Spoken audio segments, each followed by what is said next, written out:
Chapter 1: Atheism, its definition, history, and growth. The best place to start is with a definition. Atheism linguistically means not a theist. In other words, someone who does not believe in a god or gods. The prefix "a" means none or not, and theism, coming from the word theos, denotes a belief in the existence in an intervening god or gods. Both come from Greek, but relying on a literal meaning is not enough to explain the implications of the term. So what does this belief in a god or gods imply? Does it indicate that the one who describes himself as an atheist has positive arguments in favor of atheism? Does it mean that they are currently not convinced by any theistic arguments? Or does it mean that they just do not believe in any gods? Academics have not reached a consensus on a definition for atheism, but my concern is not with any philosophical hair-splitting. My focus is a practical one. Let's address the first question I raised. Does it indicate that the one who describes himself as an atheist has positive arguments in favor of atheism? In this sense, an atheist is someone who makes a knowledge claim that there is no God. Nevertheless, such a claim requires justification. The claim is a positive assertion, and it requires some sort of argument to back it up. Therefore, this type of atheist must provide evidence for their position. This leads us to the second question. Does it mean that the atheist is currently not convinced by any theistic arguments? This seems to be far removed from atheism and is entering into the realm of agnosticism. Holding such a position would imply that if a good argument were offered for God's existence, they would have to accept it. Finally, we have the question, does it mean that the person is someone who just does not believe in any gods? If an atheist disbelieves based on mere choice, in the absence of any rational investigation, then how does that differ from any other belief, whether it is the belief in fairies or astrology? From my experience, the question, why do you believe in no gods, is an excellent conversation starter with an atheist. Depending on the response I receive, I clearly know if they are agnostics, atheists who believe without any positive evidence, or if they have found an argument against God. If they are agnostics, then the best strategy is to provide good reasons for why you believe God exists. If they are sincere and the argument is valid, then they should accept the existence of the divine. If they believe in no gods without evidence, then what I find useful is to get them to question and think about their beliefs. I would ask them, what evidence do you have to reject God's existence? I would also show them the negative implications of just believing in something based on mere choice without any reasoning or intellectual basis. If they claim to have found evidence against God's existence, I would ask them for the evidence. In that case, as a Muslim, it would be my job to show how the evidence they have provided is false or misunderstood, while at the same time presenting a case for why God does exist. So here's a summary of what it practically means to be an atheist. Firstly, there's the negative assertion that one is simply a disbeliever in a god or gods. Secondly, there is the view that the current arguments for God's existence are not convincing, which implies agnosticism. Finally, there is the positive assertion that there are no gods. Such an assertion requires an argument. From my experience, regardless of the hair-splitting debates on this issue, many atheists are atheists simply because they are not convinced by any argument in favor for the divine. This means that most atheists are not really atheists at all, but closet agnostics. So there is hope, and all one has to do is offer a good argument for theism. It is important to note that the practical definitions I've proposed here are not binary. There are varying degrees of each type of atheists. Atheists can also be described as having one or a combination of these definitions. If only it was that easy. Human beings are not intellectual robots. An array of emotional, social, spiritual, and psychological factors determines which worldview we adopt. Unraveling the vast number of variables that lead to certain decisions or beliefs is impossible. However, from my experience, atheism is not a strict intellectual decision born out of reason and science. On the contrary, atheism is deeply rooted in psychology, although I appreciate this applies to some and not all atheists. Misotheism, hatred of God. Although not considered a form of atheism, I thought it would be of great interest to elaborate on another type of rejection of the divine. Rather than rejecting God's existence, this perspective involves a hatred of God and a wish that He did not exist. Known as Misotheism, coming from the Greek misos, meaning hatred, and theos, meaning God, this religious rebellion has been lurking in the dark. It is time some light was shed on this denunciation of God, which some might argue is a psychological basis for certain types of atheism. Associate Professor Bernard Schweitzer has written a book on the topic. After sifting through a number of literary works of prominent thinkers and writers, including Algernon Charles Swinburne, Zora Neale Hurston, Rebecca West, Elie Wiesel, Peter Schaffer, and Philip Pullman, he concludes that they seem to struggle with the idea of a compassionate and merciful God in a world of evil and suffering. He indicates that the motivation for the hatred of God is due to being, quote, generally motivated by admirable humanistic impulses, end quote.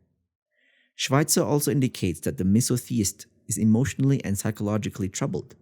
He argues that it is, quote, quite true that the psychologically, emotionally, and physically wounded are most likely to turn away from God, end quote, and that it is, quote, by no means certain that more effective forms of ministering would help douse the fires of misotheism or block the path to atheism, end quote. Although these thinkers and writers represent different types of misotheists, they all conclude God's role in human suffering. Quote, the situation is different for the misotheist. To him, the incompatibility of widespread evil with the image of a benevolent God is a real problem, not merely a case of hair-splitting theological arguments. Misotheists are genuine accusers of God, and they will hold Him accountable for random evil and undeserved suffering. Thus, atheists and misotheists come to the question of God's role in human suffering from opposed directions. The unbeliever would say that the misotheist makes an invalid claim based on fiction. To the misotheist himself, precisely because he is a believer, God is not a scapegoat but an accomplice or an instigator of evil, end quote. Schweitzer's study is quite nuanced. He categorizes misotheism into agnostic misotheists, absolute misotheists, and political misotheists. To summarize the professor's main point, the misotheist is motivated by a key question: what has humanity done to deserve God and all the evil and suffering that He allows to occur? From my experience, I would contend that quite a few atheists are closet misotheists. One question to ask that usually testifies to this conclusion is, if God did exist, would you worship Him? The response from many atheists that I have encountered would be no, and they frequently cite the amount of unnecessary and gratuitous evil and suffering in the world. Although I empathize with their concern and anguish at the suffering inflicted on fellow sentient beings, atheists and misotheists alike suffer from a veiled type of egocentrism. This means that they make special effort not to see the world from any perspective other than through their own eyes. However, in doing so, they commit a type of emotional or spiritual fallacy. They anthropomorphize God and turn Him into a limited man. They assume that God must see things the way we see things, and therefore He should stop the evil. If He allows it to continue, He must be questioned and rejected. Comparing man with God exposes their inability to understand things holistically. The misotheist would probably at this point exclaim that this means man has more compassion than God. This further highlights their inability to see things from beyond their perspective and reveals their failure to fathom that God's actions and will are in line with a divine reason that we cannot access. God is not content with the occurrence of evil and suffering. God does not stop these things from happening because He sees something we do not because He is content with evil and suffering to continue. God has the picture and we merely have a pixel. Understanding this facilitates spiritual and intellectual tranquility because the believer understands that ultimately all that occurs in the world is in line with a superior divine wisdom that is based on superior divine goodness. Refusing to accept this is actually where the misotheists fall into the quagmire of arrogance, egocentrism, and ultimately despair. He has failed the test. His hatred of God makes him forget who God is and dismiss the fact of divine wisdom, mercy, and goodness. Atheism and philosophical naturalism. Before I discuss the Islamic definition of atheism, this chapter is a good opportunity to introduce a concept that will be referred to in many chapters of this book. Like atheism, philosophical naturalism denies the divine and the supernatural. Therefore, it is not surprising that most atheists adopt philosophical naturalism as a worldview. Philosophical naturalism is the view that all phenomena within the universe can be explained via physical processes. These physical processes are blind and non-rational. This means that they are not intentionally directed towards a goal or a destination, and they are not able to create and recognize logical relations between things or ideas. Philosophical naturalists reject all supernatural claims, and some argue that if there is anything outside the universe, it does not interfere with it. Atheists, according to Professor Richard Dawkins, are philosophical naturalists. As stated by Dawkins, an atheist, quote, believes there is nothing beyond the natural physical world, end quote. However, some atheist academics are not naturalists. Although these atheists deny the divine, they affirm the existence of non-physical phenomena. For the theist, this type of atheism is, generally speaking, easier to intellectually engage with because they do not dismiss non-physical phenomena. In this respect, there is some common ground with theism. It is important to note that most atheists who assert evidence against God's existence or argue that there is an absence of strong evidence for the divine adopt philosophical naturalism, implicitly or explicitly. Nevertheless, most of the arguments presented in this book can still be used towards atheists who do or do not adopt philosophical naturalism. Islamic definition. The traditional Islamic term for atheism is ilhad, which literally means deviation, best translated as godlessness. The term ilhad comes from the Arabic word lahad, which is used to describe a type of Islamic grave where a hole is dug and a side pocket is made for the deceased. In this sense, the lahad is the deviation from the main hole that is dug. Linguistically, this implies that atheism is a deviation of what is natural and rational. The Prophet Muhammad taught that all human beings are born with an innate nature or primordial state that essentially acknowledges God and has an affinity to worship the divine. This prophetic teaching provides a clear basis for the Islamic belief that atheism is unnatural and an aberration of the human psyche. According to Islamic theology, God's names include the Creator, Al-Khaliq, the Sustainer, Al-Muqit, and the Originator, Al-Mubdi. Atheists reject these names as they deny the idea of a creator for the universe. The Islamic doctrine of God's oneness, known as Tawheed, considers denying any of God's names and attributes as a form of polytheism. Therefore, from the Islamic point of view, atheists are considered polytheists. It is not surprising to see that the Qur'an affirms that those who reject the Creator, quote, are not certain, end quote, and describe those who reject monotheism as, quote, fools, unquote, which implies that polytheists and by extension atheists are irrational, imprudent, and unwise. In summary, the Islamic description of atheism is that it is an unnatural worldview based on uncertainty and irrationality. This definition of atheism is not neutral. It positively assumes the existence of a God or a creator. This is not unusual, as the Quran does not accept atheism to be the default position. The divine book constantly refers to natural phenomena. These verses are used as a premise for the reader or listener to conclude that God is worthy of our worship because He created the universe with wisdom, purpose, precision, and beauty. These verses also evoke an appreciation of God's majesty, power, glory, mercy, and love. Although at least 2 verses directly address atheism, much of the Quran that pertains to the empirical world not only provides a basis for intellectual arguments, but serves as a powerful sign to conclude that the universe and everything within it was created with a divine wisdom, power, and purpose. This in turn should propel one's mind and soul to conclude that God is worthy of our worship and love.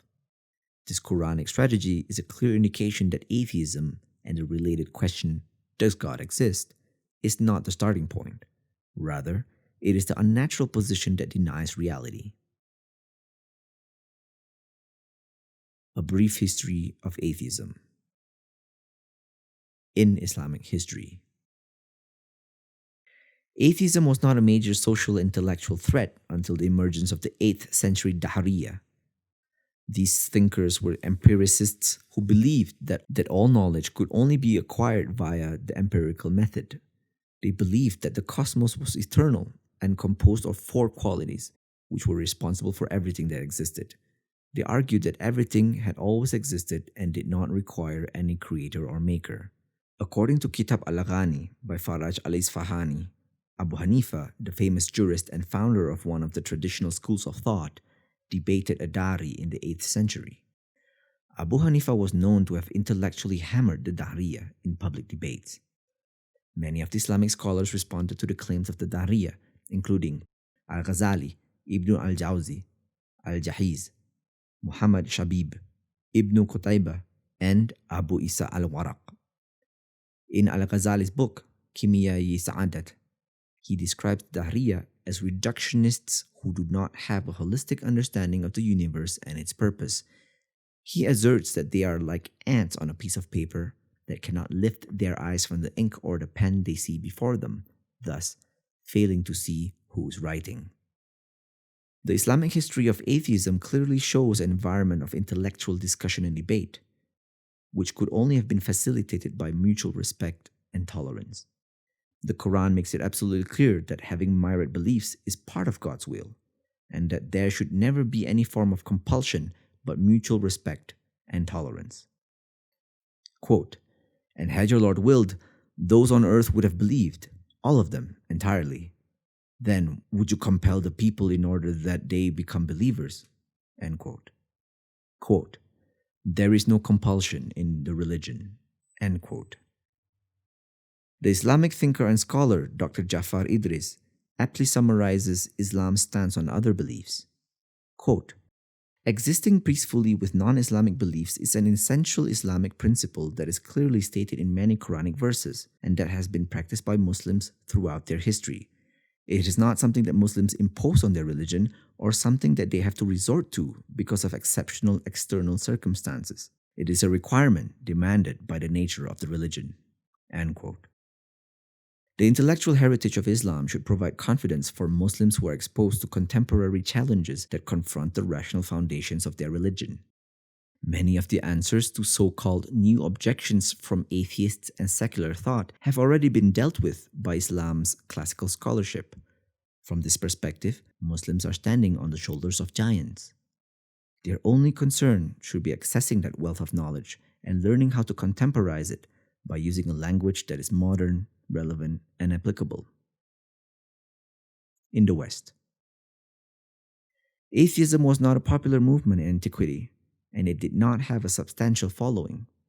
According to historians, all we have in this period are individuals, cases of exception, quote, who dared to voice their disbelief, or bold philosophers who proposed intellectual theories about coming into existence of the gods without, normally, putting their theories into practice or rejecting religious practice altogether. End quote. The first use of the term atheism can be traced back to the Greek scholar Sir John Cecchi in a translation of Plutarch's On Superstition. In France during the 1600s, atheism inspired polemic writings and socio-political measures against its worldview. Atheism was perceived as a threat even as early as the 1700s in Britain. The celebrated playwright and essayist Joseph Addison wrote a book titled The Evidence of the Christian Religion, which had a section against atheism. In this part of the book, he describes atheists in the following way. Quote, "There is something so ridiculous and perverse in this kind of zealots that one does not know how to set them out in their proper colors. They are sort of gamesters who are eternally upon the fret, though they play for nothing. They are perpetually teasing their friends to come over to them, though at the same time they allow that neither of them shall get anything by the bargain. In short, the zeal of spreading atheism is, if possible, more absurd than atheism itself. They are wedded to opinions full of contradiction and impossibility, and at the same time look upon the smallest difficulty in an article of faith as a sufficient reason for rejecting it. I would fain ask one of these bigoted infidels, supporting all the great points of atheism as the causal or eternal formation of the world, the mortality of thinking substance, the mortality of the soul, the fortuitous organization of the body, the motions and gravitations of matter, with the like particulars, were laid together and formed into a creed, according to the opinions of the most celebrated atheists. I say, supporting such a creed as this were formed and imposed upon any people in the world, whether it would not require an infinitely greater measure of faith than any set of articles which they so violently oppose. Let me therefore advise this generation of wranglers, for their own and for the public good, to act at least so consistently with themselves as not to burn with zeal for irreligion and with bigotry for nonsense." End quote. Addison's words, although colorful, indicate the kind of passionate and fierce discourse on religion in the 1700s. Although atheism was not a popular movement in Britain, the seeds of disbelief had already been planted and some of their fruits were already growing. Although Addison's representation of atheism is a biased social commentary on the emerging discussions of this time, the 17th and 18th century were marked by significant intellectual achievements that paved the way for an academic type of skepticism and a form of non-dogmatic atheism. There were many philosophers and thinkers responsible for this. In 1689, the Polish thinker Kazimierz Leszczynski denied the existence of God in his De non-existential Dei. Leszczynski maintained that God is a creation of man, and that humans created the concept of God to oppress others. In 1674, Matthias Knutzen, who had a large following across Europe, produced writings in support of atheism. In the 1700s, the likes of David Hume and Voltaire presented arguments and ideas that would provide the necessary intellectual seeds for atheism to take root. Voltaire argued for deism, a philosophical and theological position which asserts that a single creator exists, but rejects the role of revelation and the authority of religious knowledge. David Hume wrote a corpus of material on the issue of God and religion. He argued that the idea of God was incomprehensible. He also contended the idea of God's necessary existence and attempted to expose the weakness and limitations of the argument from design. Hume argued that the existence of evil and suffering in the world proved to be intellectually challenging. Echoing the ancient philosophers, his arguments did not deny God. It did, however, question the degree of evil and our inability to justify it from a human perspective. Hume's attack on the religious idea of miracles had significant influence. He maintained that belief in miracles would only be rational if the probability of the eyewitnesses to be mistaken is less than the probability of them occurring. Although this is not an exhaustive account of the thinkers, writers, and philosophers that helped cement atheism in popular culture and academic discourse, it gives an insight to the history of rejecting the divine in the West during that period. During the 19th century, an important figure in the fight to make atheism acceptable was Charles Bradlaugh. A member of the British Parliament, he fought a long battle to make atheism acceptable to society. Although he did not achieve his goals, by the end of the 19th century, he paved the way for others to continue the battle of acceptability and respect. Bradlaugh wrote many essays, including Humanity's Gain from Unbelief, A Plea for Atheism, and Doubts in Dialogue. Bradlaugh, a defender of skepticism and atheism, used his writings to remove, quote, some of the many prejudices prevalent, not only against actual holders of atheistic opinions, but also against those wrongfully suspected of atheism, end quote. Bradlaugh's activism was not solely focused on convincing British society to accept atheism. It was also dedicated to show that atheism makes humanity happier and increases the well-being of man. He wrote in his essay, Humanity's Gain from Unbelief, quote, as an unbeliever, I ask to plead that humanity has been a real gainer from skepticism, and that the gradual and growing rejection of Christianity, like the rejection of the faith which preceded it, has in fact added and will add to man's happiness and well-being. End quote. The 1920s saw the emergence of the logical positivist. This radical philosophical movement maintained that statements can only be meaningful if they can be verified empirically. They argued that if one utters a statement that refers to something that is beyond the reach of the senses, then it is nonsense. The logical positivists argued that there is nothing that transcends the physical world. Statements are either analytical or synthetic. Analytical statements are statements that are true by definition.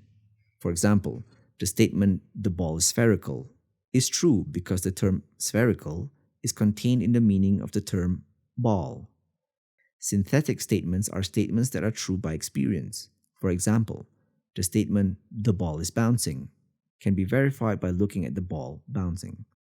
In light of this, the logical positivists create an empirical measure of meaning.